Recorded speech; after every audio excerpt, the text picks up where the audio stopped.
A comet is approaching Earth, yet people continue to leisurely watch the falling stars, unaware that humanity is on the brink of extinction, for this comet possesses the power to destroy the world. At this moment, stargazing has already become a common pastime for humans, but this celestial body is unlike any ordinary meteor. While most people admire the spectacle as scenery, a few notice something unusual. Just a few days ago, a group of astronomy enthusiasts were conducting their usual observations through telescopes when 14-year-old Leo accidentally spotted a star that seemed unusually bright. He repeatedly checked to ensure he wasn't mistaken and, once certain, quickly informed his companions. They too were astonished, though unable to pinpoint what was different, only that the star was abnormally large and unlike anything they had seen before, assuming it might be a newly launched artificial satellite. Without delay, they reported their findings to Dr. Wolf at the observatory. At first, Dr. Wolf casually munched on his pizza as he calculated the data Leo had sent. But the results made him abruptly set the pizza aside in shock. According to the computer's calculations, the object's trajectory showed that it would soon collide with Earth. The impact would trigger an enormous explosion, plunging all of humanity into an unprecedented catastrophe. Realizing the gravity of this discovery, Dr. Wolf immediately attempted to send the critical information to the National Security Agency by email, but at this crucial moment, outdated computer systems caused a server failure, and the message failed to send. Despite multiple attempts, the outcome was the same, and even Dr. Wolf was powerless against the failing equipment. Yet the importance of this information could not be overstated. The survival of the entire human race was at stake, and humanity's fate now rested in Dr. Wolf's hands. So Dr. Wolf decided to drive to the security agency himself to deliver the critical message. Unfortunately, because the night was too dark and his mind was overwhelmed with urgency, he kept glancing at his phone along the way and failed to notice a massive truck approaching from the opposite direction. Even worse, the truck driver was holding a bottle of alcohol, drinking as he drove, clearly intoxicated and barely conscious. The inevitable happened. Dr. Wolf crashed head-on into the truck, and the violent impact caused his car to explode as it fell, killing him instantly. News of the accident quickly reached President Beck, who soon learned that the reason for Dr. Wolf's desperate journey was to deliver information about the comet that would strike Earth. Yet when the president and other government officials received this catastrophic revelation, they did not appear particularly surprised. Meanwhile, among the astronomy enthusiasts who had discovered the comet with Leo, there was a woman named Jenny, a television reporter who had always been passionate about her work. Recently, she stumbled upon what she believed to be an explosive scoop. Rumors suggested that both the president and the secretary of the treasury were entangled with the same woman named Ellie, who was allegedly serving as their mistress. Seeing the potential of this scandal involving the two most powerful figures in the country, Jenny eagerly began investigating. However, the deeper she dug, the more she realized the truth was not what the rumors had claimed. Ellie was not the name of a woman at all. It was actually the acronym ELE, short for Extinction Level Event. In reality, the government had discovered the comet's existence over a year earlier, had concealed the information, and officially designated it as an ELE, an event capable of wiping out entire species. Because the government knew that making this information public would inevitably trigger mass panic, they had chosen to conceal it. However, Dr. Wolf's tragic death and the truth Jenny had stumbled upon during her investigation reminded them that the truth cannot stay hidden forever. Rather than risk the revelation coming from a reporter and causing the public to lose trust in the government, it was better to disclose everything proactively. With the comet drawing closer each day, a solution had to be found, and secrecy was no longer viable. Left with no choice, President Beck held a press conference broadcast live worldwide to reveal the truth. In his speech, he explained that the comet hurtling toward Earth weighed 500 billion tons and was roughly the size of New York City. To prevent this catastrophe, the government had already taken concrete action.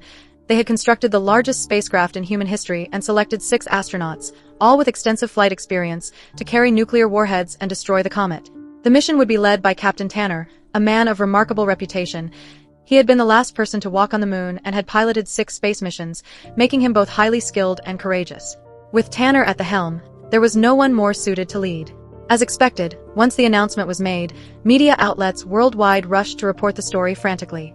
After President Beck's speech, reporters on site eagerly raised their hands, desperate to secure exclusive details.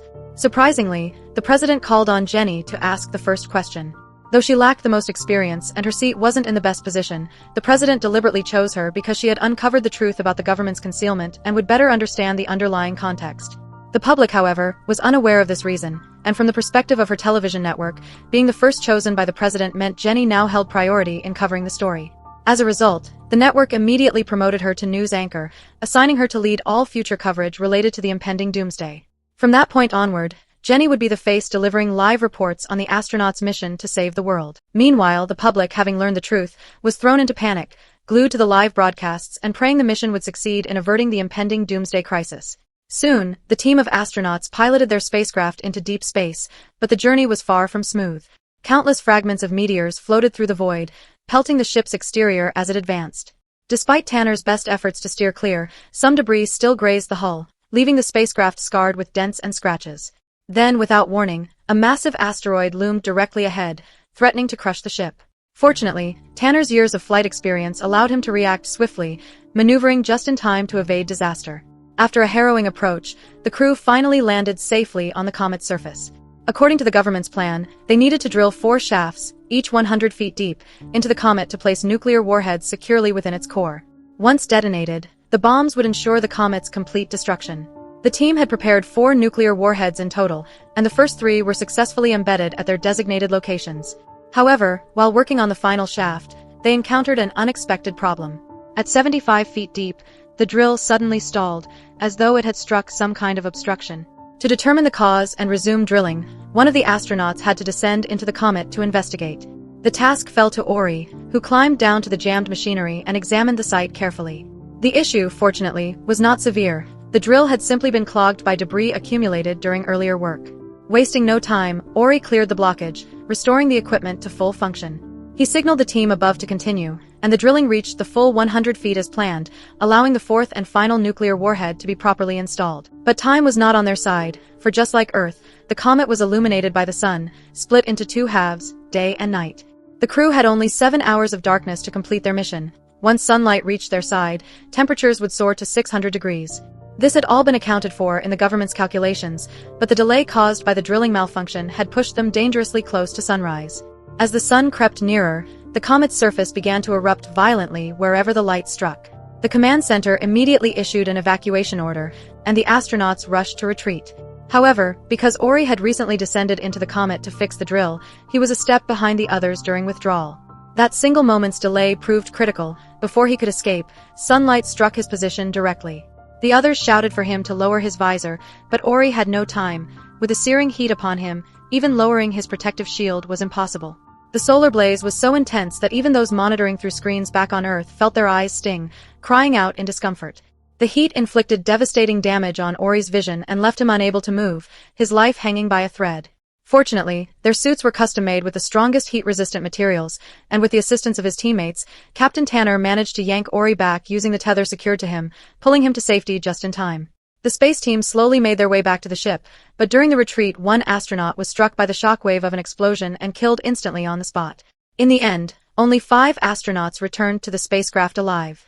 The entire process of installing the nuclear warheads, though coordinated by Mission Control, was also broadcast live for the world to see, leaving the public deeply anxious for the astronauts' safety. But an even greater concern was that the failure of the mission meant doomsday was still inevitable. The government's operation had suffered heavy losses, 1 astronaut dead, another gravely injured, with Ori's eyesight permanently damaged.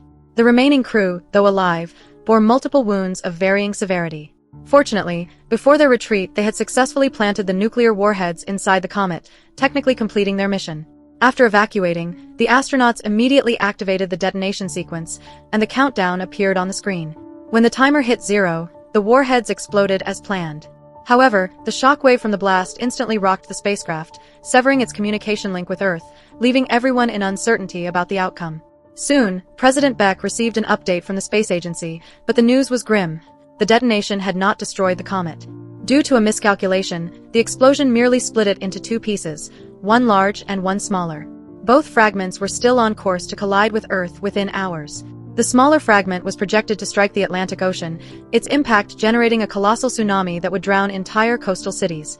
The larger fragment, as originally calculated, was set to crash directly into the heart of the United States, unleashing a catastrophic shockwave powerful enough to obliterate the planet. Yet President Beck did not conceal this devastating truth. He convened another press conference and informed the public of the situation. Still, he urged citizens not to despair, for the government had a last-resort contingency plan, one they called the Ark Project. Through a live broadcast, the president revealed that the government had, years earlier, constructed a massive Noah's Ark, essentially a giant underground shelter designed to serve as humanity's refuge in a moment of ultimate crisis. Now, with survival at stake, the Ark would finally fulfill its purpose. The structure was enormous, capable of housing over 1 million people, and had been outfitted with all manner of supplies, making it a miniature version of the human world. Its resources could sustain 1 million people for 2 full years, giving humanity time to wait out the disaster before emerging to rebuild civilization piece by piece. At first, people felt a glimmer of hope, believing this was their chance at survival. But the next revelation shattered that hope. Entry into the Ark was not open to everyone. Because supplies were limited and no one could predict how long the crisis would last, the government had to be selective. Only 1 million people would be allowed inside. Of those, 200,000 spots were reserved for elite professionals, doctors, architects, entrepreneurs, and others whose expertise would be essential to rebuilding the world after the catastrophe. The remaining 800,000 slots would be filled by a random lottery among the general population. The announcement left citizens reeling. The failure of the first mission had already filled them with despair, and now, even with the promise of the Ark, only 800,000 ordinary people had a chance at survival. To ensure fairness, the government stated that the selection would be conducted by computer, completely at random. However, all individuals over the age of 50 were automatically excluded, on the grounds that even if they survived, their contribution to rebuilding the Earth would not match that of the younger generations. This crisis overwhelmed many who couldn't bear the pressure, and rather than letting natural disasters destroy them, some chose to end their lives beforehand. Jenny's mother was one of them. Well over 50 years old, she chose to take her own life in a night of despair. The impending apocalypse wasn't the only reason. Jenny's parents had separated when she was young, and she had been trying to persuade her father and mother to reconcile, but her father always refused. After learning of her mother's suicide, Jenny was overwhelmed with grief and grew even more resentful toward her father. She believed that if her father had agreed to reconcile, her mother wouldn't have felt so isolated and hopeless in the face of the end of the world, leading to her suicide. Upon hearing of his ex-wife's death, Jenny's father felt guilty and approached Jenny with a few old photos showing a young Jenny playing with him, taken by her mother. He mentioned that even as the photographer, her mother was smiling happily. Looking at the joyful scenes from her childhood, Jenny's resentment toward her father softened. Meanwhile, the government wasn't idle. While selecting survivors for the Noah's Ark project, they also collaborated with Russia. As 800,000 lucky individuals were chosen, the US and Russia launched several missiles toward the comet in an attempt to destroy it. Unfortunately, the news came back grim. All the missiles failed to destroy the comet. Soon after, the computer selection process was completed, and the chosen ones received phone notifications directing them to the location of Noah's Arkansas. Although these 800,000 people gained a chance to survive, those left behind began looting resources in a desperate bid for survival. Society descended into chaos with burning, killing, and plundering, as if the apocalypse had arrived early. Some, driven mad by the certainty that they would not survive, turned their despair into vengeance against society.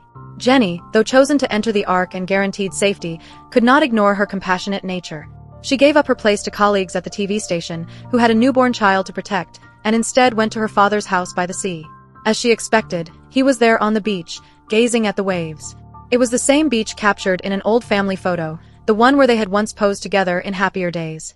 Her father, being over 50, had been excluded from the Ark, and Jenny chose to stay by his side, ready to meet the end with him in the place that held their family's memories. She understood his decision, and to her, there was no meaning in entering the Ark alone when her mother was gone and her father had no chance to live on. In their final hours, they shared their hearts, resolving the misunderstandings that had once stood between them. Meanwhile, the smaller fragment of the comet, moving faster because of its size, hurtled toward the Atlantic. The sight of it descending was witnessed by terrified crowds. Moments later, it struck the ocean with devastating force, just as predicted, triggering an enormous tsunami. Coastal cities were obliterated in an instant. Some people fled in panic but were overtaken by nature's fury, while others accepted their fate in silence, waiting for death. Jenny and her father were among the latter, embracing each other as the towering waves consumed them. But this was only the first blow. The larger fragment of the comet was still on its way toward Earth. Just as the command center on the ground sank into despair, a signal suddenly broke through. It was from the 5 astronauts who had been cut off since the explosion. The revelation that they were alive reignited hope. The command center quickly asked about their situation, and Captain Tanner responded with determination.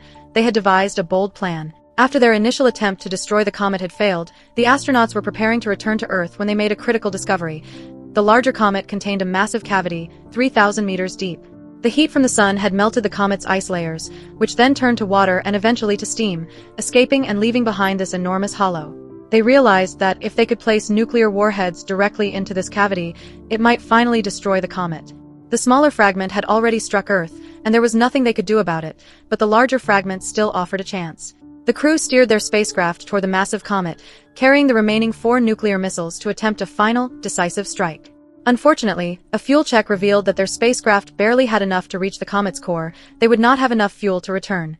This was a one-way mission, a sacrifice necessary to ensure humanity's survival. Despite the risks, the command center understood that this was the only option left.